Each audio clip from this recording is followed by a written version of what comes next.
Hello again. It's me, the loneliest being. Back by unpopular demand, one might say. Okay, I'm gonna be doing this in the most laziest possible way because I don't want to sit here for hours on end editing this, but also because we have a lot to cover. You may be thinking, why even? Why are you back? What could you possibly talk about more when it comes to SFAI? Or better yet, isn't SFAI saved? Like, why are you talking? First off, no, that's not true, and we'll get to that. And also, it's been about a year since the thing, and by thing I mean the thing that I made, which has to do with talking about what happened at SFAI, like what actually happened, and not like sugarcoating it the way that other people have been. And also, yeah, it's just been a couple of months, and I feel like there needs to be some updates that I originally was planning and then couldn't for reasons. So let's just get into it really fast. So currently SFAI is peddling around in the news and such that it has in fact been saved. They finally got the merger that they were supposed to get done, and it's finally back on. The school is safe. But first off, I should clarify, and I think it's a very important clarification that people need to focus on, is the fact that the merger isn't guaranteed right now. In fact, it's not even a merger at this point. At this point, it's still in the stages of talks, which is the exact same position that they were back in 2020 when they had to, repair the roof, and then that didn't happen. And then all this other stuff started happening, and it sort of spiraled out of control, and then USF pulled away from the deal. So in that sense, it's at that same point where USF having to look into whether or not everything is up to code, look into the finances, look into everything, and find out whether or not the deal will even benefit them. Like, if the deal isn't really benefiting them, if they're just getting a bunch of debt, which they are. They're getting a lot of debt. But if they can get the deal and get a good chunk of SFAI that they want, which everyone at this point is pretty sure is Chestnut Campus because it's a property, no one wants Fort Mason. How could this happen to me? Anyway, at this point, it's not really clear as far as whether or not USF will once again pull away, because for all we know, they might find something, or even the investigation that's still ongoing by the Attorney General. In fact, there are 2 investigations going on right now. Whether or not something will happen with that, new information, and then USF will pull away. Oh no, the school isn't saved again. So I think it's an important distinction right now that people realize that no, the school is in fact not saved right just yet. And a better question people should be asking right now is the timeline of events that is going to take place in terms of being able to guarantee this. Because they are saying that they are slated to start in this year, fall 2022, of being able to successfully merge, make sure that the curriculum is up to date with both schools, and being able to make sure that the contracts between the faculty is good.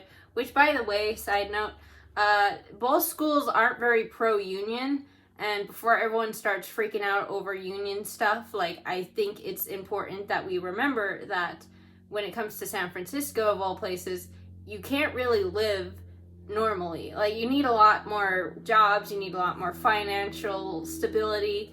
On top of that, SFAI never actually provided that financial stability in the first place.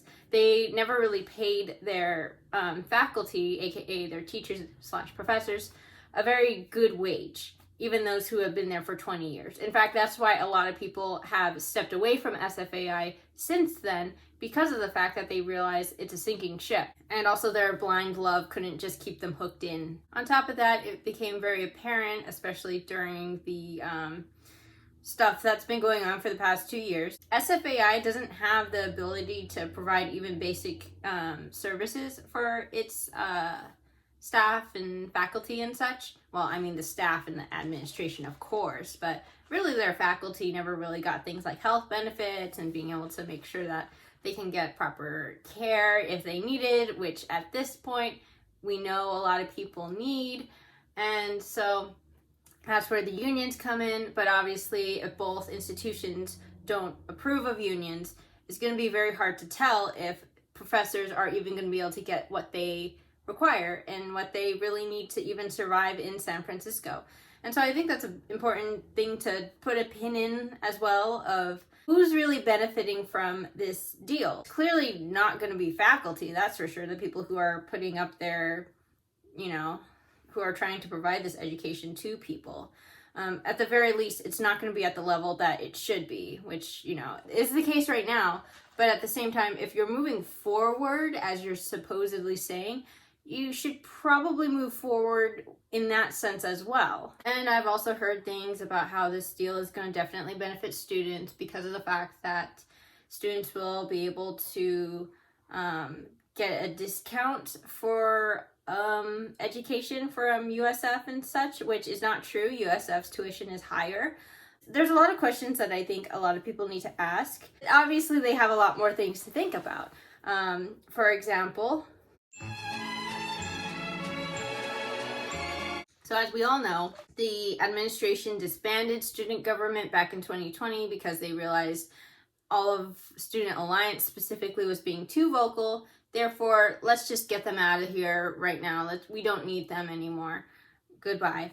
And then immediately they decided to bring them back. I'm not really sure in what capacity because, again, I'm not there right now. I'm not staff. I'm not a student anymore. I graduated. I'm an alumni now. So those are my credentials, if anybody wants to know, is that I'm an alumni as of this point. A very curious alumni, if anything. And so student government is back, and so therefore, in theory, they should be able to get as much information as they can out of the board and administration right now. Even more so, if anything, just because of the fact that admins, even though they've been very resistant, have tried to put a better foot forward, even though it's obvious that they aren't. And some admins are gone now, which I think is interesting, especially since a lot of them are in those key positions of running the school. Again, how is that working? And on top of that, there's also a new board, which means that theoretically, once again, there should be players in this that have a better say in what's going on with school, be more open, be more willing to listen. But again, I have doubts that they're wanting to do that. I still hear that there's a lot more pillowy language of, yeah, like, we're listening to you, we understand you're all frustrated, we understand, blah, blah, blah, blah, blah. Keep trucking along. Keep giving us money, by the way. Like, keep paying your tuition. Keep paying everything, actually. You're totally fine. Like, everything's fine. Don't worry about it. And you may be thinking, well, why are you talking about student government of all things? Because, ironically, this does prove that the board and administration have in fact not changed at all, because it turns out there's this position that they have called the board rep, which is the representative on the board for students. The student gets to be in the meetings, take notes and all that. Ironically, not report any of it back because of NDAs that were signed by them, approved by the lawyers of SFAI. So in reality, that's a position that it just does nothing. The position is empty. They get to sit there and try to report things for students, but then actually usually not have time to even say anything. So they do nothing. Obviously, the board and administration don't want to admit any of this, so it's just easier to just keep moving on and kind of forget any of that happened. And so they opened it up once again to have another board rep. Students applied, and according to the bylaws, you're supposed to apply, and you're supposed to be a sitting voting member, which means you have to have come to meetings in Student Alliance beforehand, and then get interviewed, and then get chosen by the students, and then put up as a representative to the board. However, what happened is that the Student Alliance, current Student Alliance, did all of that right, did it all correctly, but then the board said, fuck it, we don't want your student reps. We don't even need them. In fact, let's pick that guy. And they picked some random student, apparently, who's never been to Student Alliance, who's had no interest in student government, and they just picked them just to say, hey, we have a student representative. They're gonna be here. I can't understand why they would go about it this way, because it's like the most transparently obvious thing that they don't care about, not just like their own bylaws and how they are supposed to conduct things, but they also just don't care about students in general, it feels, because to them, they're all replaceable and they're all interchangeable. At least that's my interpretation. Speaking of unfortunate things that happen, let's go ahead and talk about. So, at one point, during the very first part of my series on SFAI, I mentioned that there's an alumni auction that was supposed to take place to help raise funds for the school. It was supposed to be this big giant thing, obviously, because you have all these big names in there, and they would be able to raise enough money by putting all these new art pieces out there. And even though it was just the start of the pandemic, in theory, they could get a lot of sympathetic people. And then obviously the stuff with the Diego Rivera mural broke out. Everyone realized that the board and the administration were liars, and they were contradicting themselves right in front of the city supervisors of San Francisco. Yeah, bitch levy. Fuck you. And then it all fell apart. And then everyone promptly forgot about the fact that they were supposed to be even doing a auction. And so it just kind of faded from everyone's collective consciousness, I guess. So what actually happened to it? Well, it turns out it actually did happen, but it wasn't actually that great, which is why you haven't heard about it. So in fall, they had their auction, and obviously it wasn't that great. And originally they had barred students and faculty who had pieces in the auction, by the way, from even being there. Like, they said you aren't allowed to actually come to the auction until obviously people found out about it, and then everyone got mad, and so the board and administration had to roll back on that, and then suddenly everyone's allowed to come to the thing, but only if you got to pay a certain amount. So they still charged students and faculty to come to the auction, which is a little backwards. But sure, they need as much money as they can get, even though they already siphoning as much as they can out of students. But sure, whatever. And so what happened in the auction? Well, I talked about it briefly on the thing.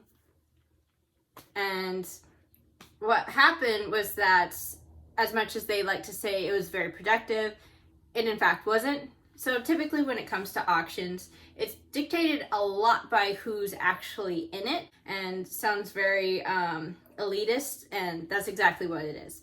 It's a very elitist system where people in the show can help elevate the price of everything else in the show. So for example, I'm going to be in an art show with some very big names next year, and that kind of automatically elevates the price of my own art. So I can now I will be able to charge a bit more depending on everyone else's prices inside the show and all that kind of good stuff. Capitalism. And again, they have a lot of big names in their alumni.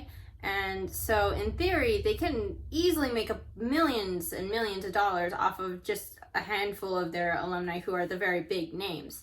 But obviously that did not happen because, one, the Diego Rivera scandal, two, people pulling out of the auction, which again automatically devalues everything else that's there.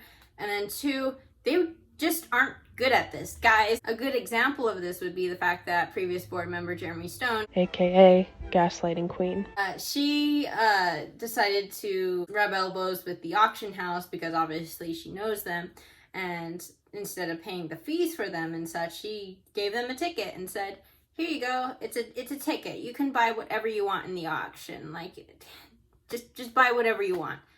It doesn't matter what the price is, you can get it at a discount. So of course the auction house took one of the most expensive things in the show, and so that happened. Okay, so how much money did they even make? Surely they made like at least a decent chunk of money if they're able to just hand off a piece of art like that, right?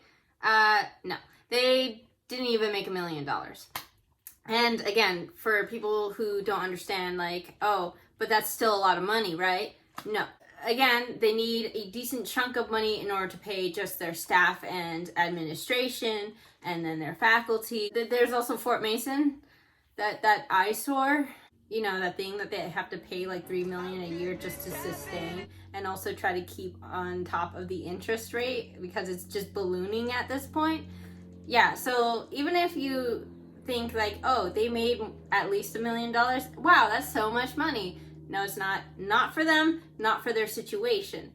They probably made a decent chunk of money, but again, it's more or less short-term stuff rather than long-term stuff.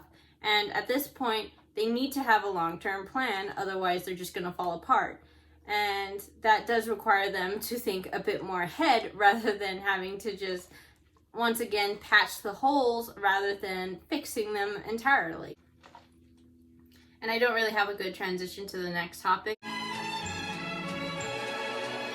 So yeah, I was sent a cease and desist from SFAI.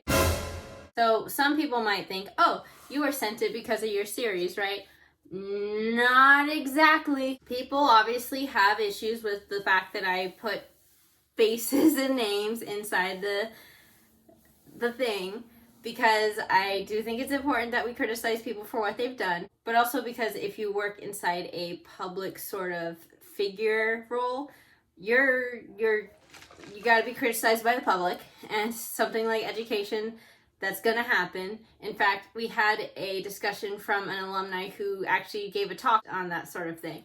And the way he presented it, it's, yeah, like if you work in education, of course, like you're putting yourself on the line because you have to have your information out there. You have to have all these things out there about yourself, and people could very easily find you. And that is kind of scary, but at the same time, that's the field you're in. It's education. You're supposed to be accessible in that sense. And I should point out in a tiny little side note that after the stuff with USF and the fact that some administration have left SFAI for USF, that this is probably why people were panicking in the first place and trying to criticize me for pointing that out, is the fact that they had a deal going on with another merger, and having to point this out would suddenly feel like a conflict of interest. I don't know if that's true, but just something to keep in mind of going forward and finding out whether or not that's actually what happened. You know, the administration kind of just casually selling out SFAI because it benefits them, and in more ways than one. In fact, like some people are saying that the USF deal is actually just so that it can take over SFAI because they're like in cahoots with the Art Institutes of San Francisco, which at this point have like a whole chunk of San Francisco at this point. It's a little interesting, the fact that USF would suddenly want to partner with SFAI specifically for property, property. All right, back on topic. So I was sent that cease and desist. After I got that, I immediately took it to other people, had them look at it. They said, chances are this is just something to intimidate you. They just want you to be quiet because obviously you're criticizing a lot of things and pointing things out that the public don't really know about. And then I ended up taking it to some classmates of mine from undergrad, and I ended up going to my reunion. I brought it up to them, and first they told me, well, we can't give you legal counsel technically, but boy, is this thing garbage. And by that they meant, after laughing about it for a few minutes of looking at it, they said, yeah, this person has no idea what they're talking about. And specifically the lawyer. So they said, first off, they did not list what specific things you're breaking in terms of like laws. And in the end they said, yeah, you can probably just still talk about whatever you want. Like, honestly, like, you're not doing anything wrong. And I decided, yeah, I should. But I'm not gonna, because I need to focus on me. I don't want to think about SFAI anymore. It's garbage. They don't do anything. They haven't reached out to me. In fact, they were supposed to reach out to me for something, actually, that was in my contract for a fellowship, and then they just never did. In fact, I feel like they just forgot I even existed in that position. So, it's obvious that I just gotta forget about them too. And so, that's what happened with the cease and desist. It's kind of obvious that SFAI is willing to do whatever it takes to keep people quiet on certain topics. Again, maybe, how about this? 10 likes. If this video gets like 10 likes, I'll go into detail about what the actual stuff that happened with the cease and desist was like. Again, I really just think that if anything, the past few events of just the last few months just kind of proves that SFAI isn't really changing in the ways that they claim that they are, or rather that they're trying to just move on and forget that they've done certain things in the past, and obviously it hasn't changed. They're still being very sneaky. They're still trying to hide things from their alumni, their students. Even now they're trying to keep students from talking to USF representatives and administration and other USF students and USF faculty.